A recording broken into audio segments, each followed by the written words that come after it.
Hey guys, it's Gwen. Welcome back to my channel, Home to Inspire DIY and Decor. Today I have a new video for you. If you're returning and a current subscriber, thank you so much for being here. And if you are new, welcome. And I hope you will consider subscribing to my channel and joining my YouTube family. Let's get on with these easy DIY projects I have in store for you.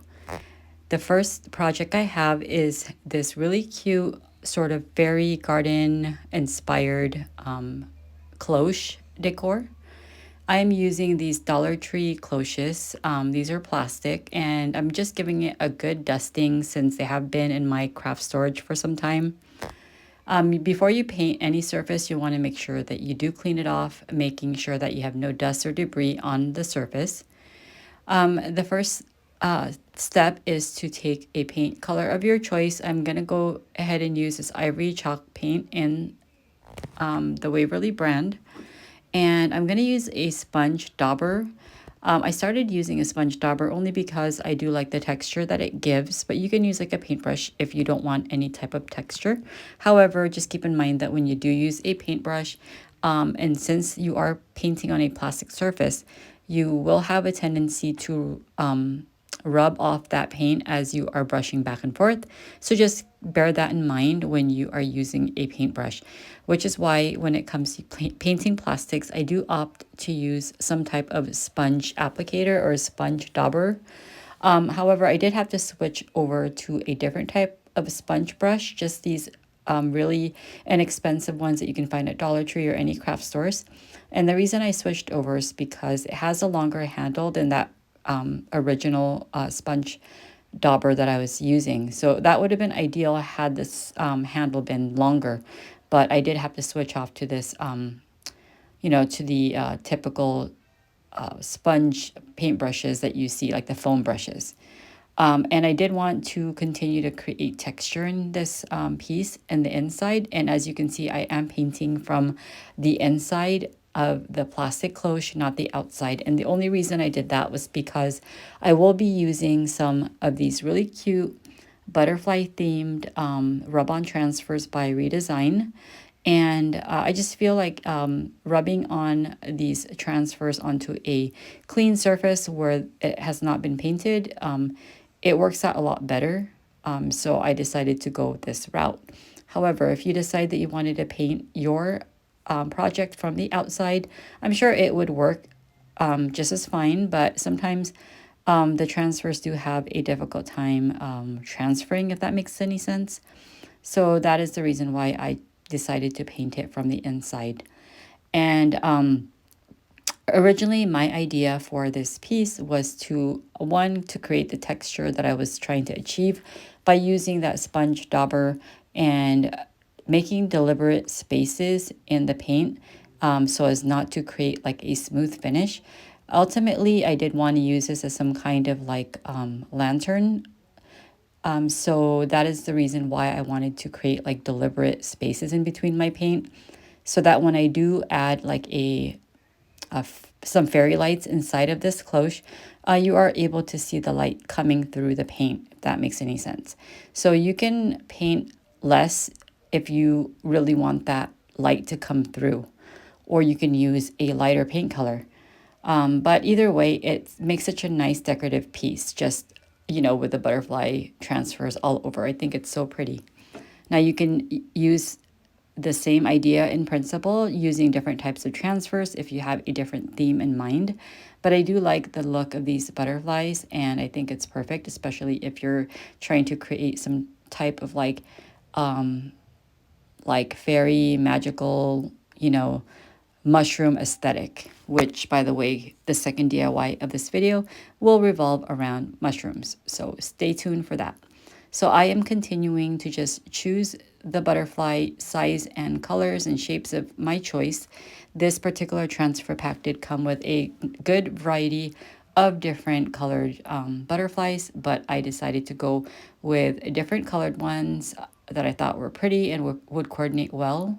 And then I also wanted to add some interest, not just all butterflies, and I chose like different other pieces of the transfer, like this little like postage looking thing, as well as some script. So I think that this came out super precious and adorable. and so easy as you can see. And it is a little tricky when you are trying to rub on transfers over curved areas like that upper part. So just be careful and make sure that you have a good handle on the transfer as you are burnishing it on, so as not to have that transfer sort of moving about and then, causing your transfer to not transfer on, completely. Because that did happen to me where it broke off and in one of the wordings that I transferred. And then it basically just created like spaces in between the wording, which was fine with me. But if you don't want that to happen, just be a lot more careful than I was. So for the bottom half of this cloche, I decided that I was going to paint it brown because I think that overall it just looks better with the whole aesthetic as opposed to keeping it the black color. Also, it just takes away like that cheap look of the plastic. So painting it this Java paint color definitely made it look a lot better. So this is how it looks. And I was trying to show you how it looked with the fairy lights inside. And it's not very obvious in these pictures, but if I were to pick like brighter colored fairy lights, I think it would work a lot better. This one was like a multi-colored light set. So the next DIY, as I mentioned, is going to be revolving around some mushrooms. So this would be perfect as a pairing and would definitely go well with the first DIY project. I think that they would coordinate well if you decided to decorate like a vignette of your home with these two pieces. I think they would totally look cute together. And as you saw, I went ahead and painted the base of this cloche using that same Java chalk paint as I did with the first DIY. I took one of these faux stone moss-covered foam pieces. These were from Dollar Tree, I believe, like several years ago. I'm just reusing it, repurposing it, and I'm using it as the base of this little cloche decor piece. And I took some moss as well and just covered the areas that the little faux stone was not able to cover, just so that everything looked cohesive.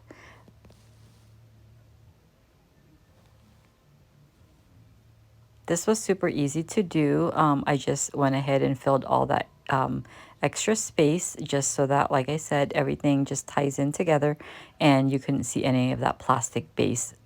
And then I just put the lid back on just to make sure that I had enough space and I wasn't covering the lip of that cloche. So I did have to make some minor adjustments to it. So I'm going to go ahead and create like a little like woodland scene, if you will, just using some dried florals that I picked up from Dollar Tree. These are the variety of dried florals. You can use any type of flowers that you choose. I went ahead and just cut off some pieces to the length that would be appropriate for this cloche. And then I grabbed me some other types of dried florals. Don't really know the name of this one, but I took a few of those flower pieces at the bottom and then also the other stem looking pieces. So I just did a variety of these, and you can always find like dried florals from Hobby Lobby. They have a nice assortment. But these are what I had on hand. I went ahead and took a piece of jute twine and decided to wrap this whole bunch together just to keep it nice and tidy.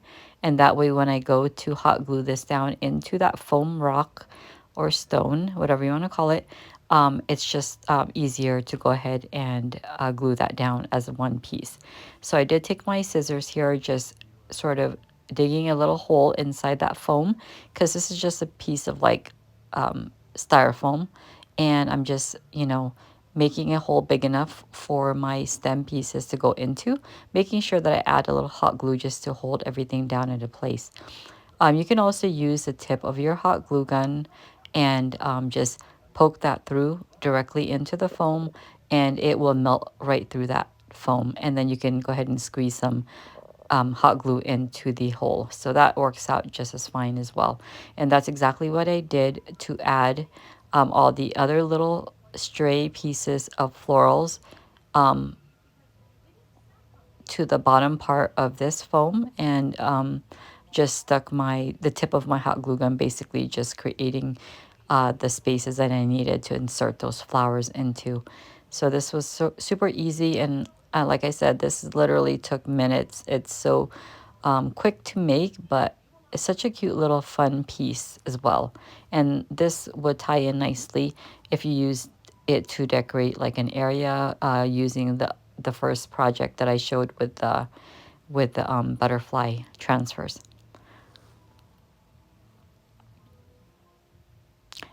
It would also be fun and cute idea if you wanted to add like a little small figurine, if you had something small enough that would fit into this little vignette or little scene, and just add it into this little decorative piece.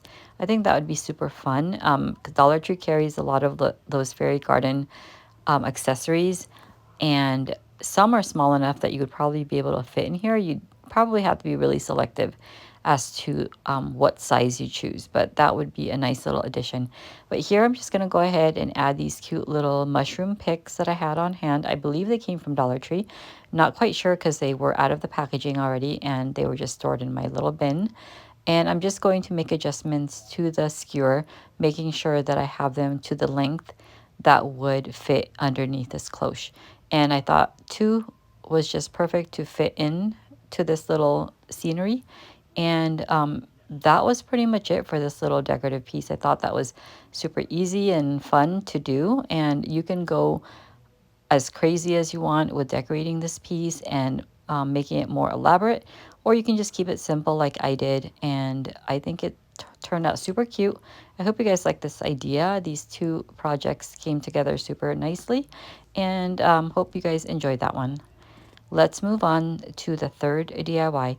This one is a little different than the first 2. I'm making a sign using one of these plastic frames, super detailed looking frame, really nicely made. It's like chalkboard backing.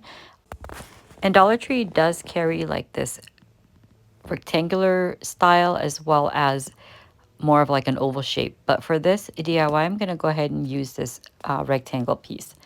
Now, as you can see, the color of this gold frame is a little more on the brighter side. Now, there's many ways to remedy that situation if you're not into the super bright gold. You can always use Rub and Buff. They have many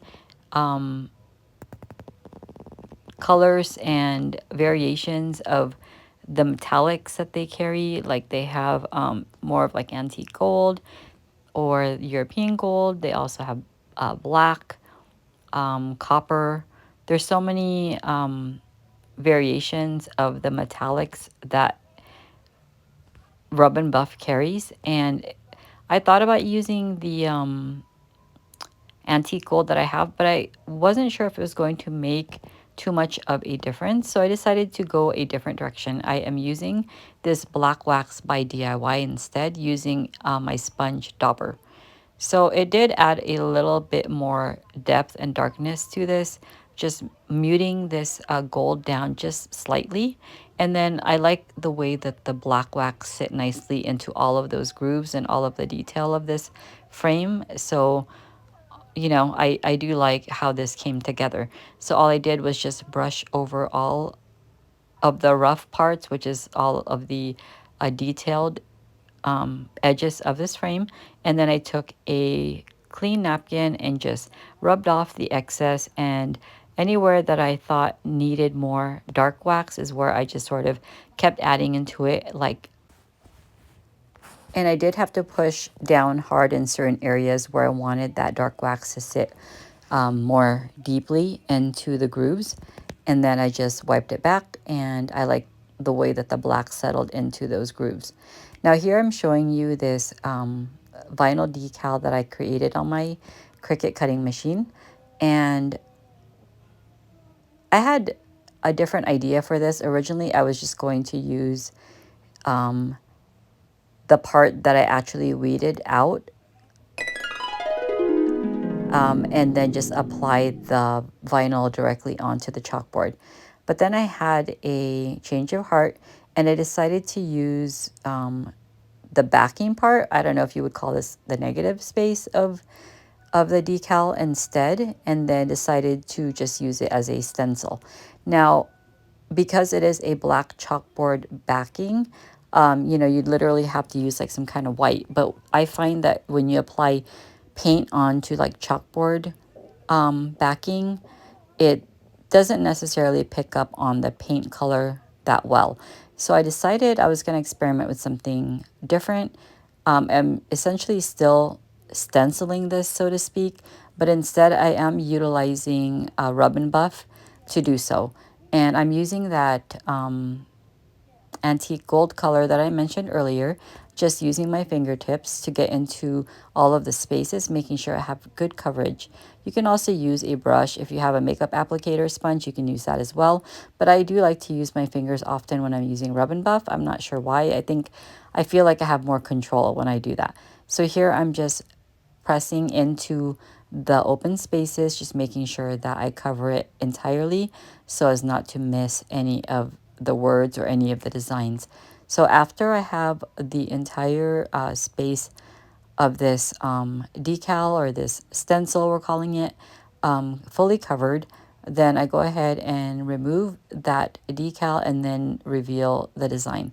Now, because I hadn't intended on using this as a stencil initially, I had removed like all those extra pieces when you're reading your vinyl decal. So you'll see in the end result that the letters, the lettering and the wording of this decal did have like those spaces that were supposed to be open.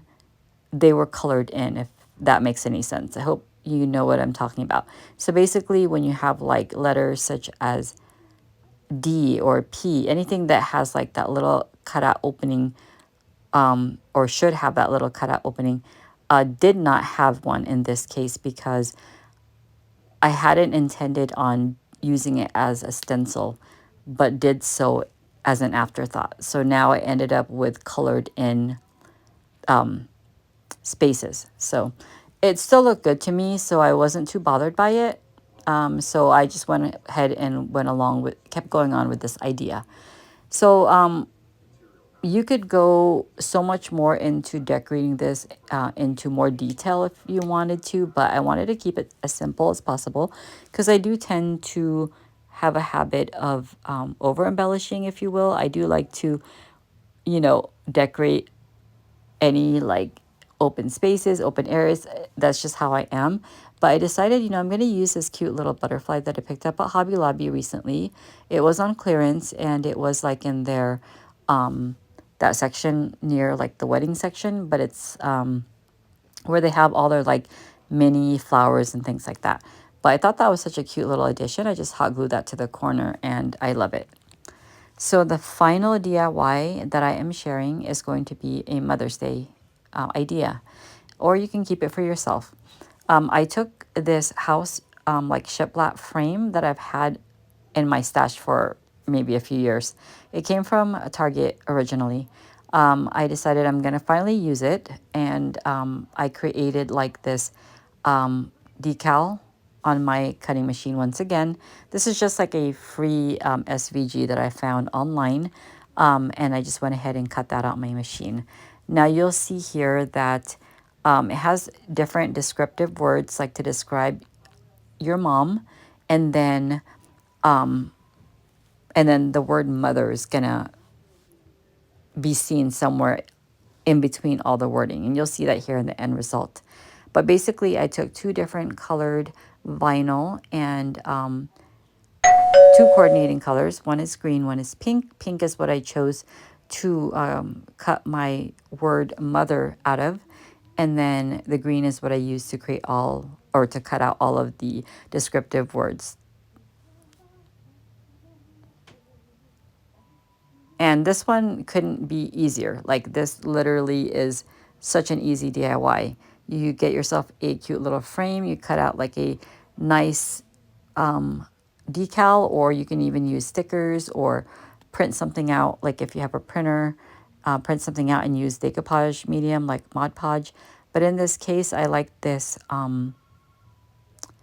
the look of this design. So I thought it would be really nice to use on this frame.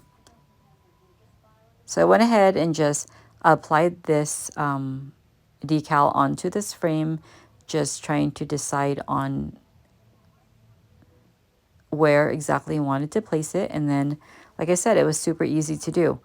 The only thing I added to this frame, which you will see at the end, is I did embellish it with some bits of flowers, and they were just in my scrap pile, basically. So anytime I cut flowers and use them for DIYs, I end up with a lot of like extras, and I just put those into a Ziploc bag, save them for another project. And then anytime I need to embellish like a picture frame or embellish something, just to add a little bit to fill in, you know, any space, I go ahead and just use those scrap pieces of florals or greenery, and then just use that. And that's exactly what I did after I applied this vinyl.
So that about wraps it for this video. I hope you guys enjoyed the ideas I had to share with you.